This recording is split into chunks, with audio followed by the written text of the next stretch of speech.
క్రీస్తునందున్న ప్రియులకు ప్రేమతో వందనాలు తెలియజేయుచున్నాను. మే నెల 4వ తేదీ 2025.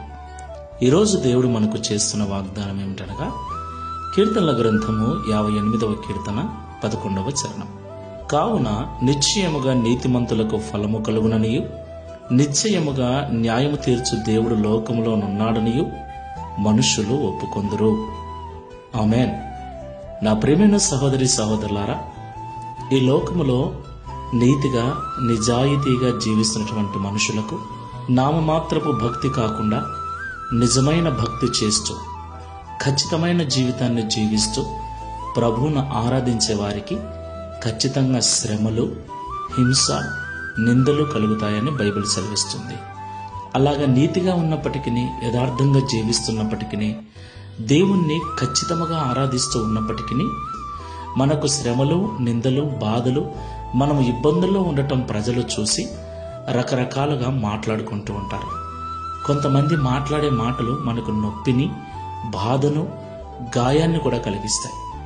అయితే ప్రభు ఏమంటున్నాడంటే, ఒక రోజు వస్తుంది, ఆ రోజు నీతిమంతులకు తప్పకుండా ఫలము కలుగుతుందని, నిశ్చయముగా న్యాయము తీర్చు దేవుడు లోకంలో ఉన్నాడని మనుషులు తెలుసుకునే రోజు ఒక రోజు వస్తుందని దేవుడి ఉదయకాల సమయంలో వాగ్దానం చేస్తున్నాడు. కాబట్టి మాటలు వింటున్న ప్రియ సహోదరి సహోదరుడా, యథార్థవంతుడివై జీవిస్తున్నావా? నీతిగా, న్యాయముగా, నమ్మకమైన భక్తి చేస్తూ ఉన్నావా? బాధపడకు. వచ్చిన శ్రమను బట్టి దిగులు పడకు.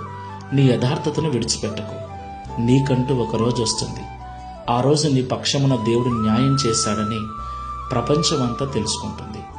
అంతవరకు ఓపికతో ప్రార్థనాపూర్వకంగా ఈ విశ్వాసపు యాత్రలో ముందుకెళ్దాం. ప్రార్థన చేసుకుందాం. న్యాయము తీర్చు దేవుడైన తండ్రి, పరిశుద్ధుడా, మీకు వందనాలు చెల్లిస్తున్నాం.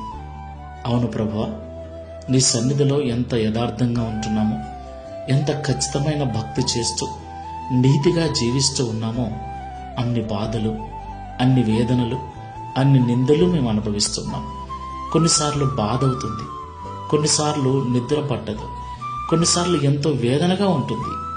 అయినను భయపడకండి, ఒకరోజు వస్తుంది, నీతిమంతులకు దేవుడు తప్పకుండా ఫలము దయచేస్తాడని, న్యాయము తీర్చు దేవుడు లోకంలో ఉన్నాడని మిమ్మల్ని బట్టి లోకము తెలుసుకునే రోజు ఒక రోజు వస్తుంది.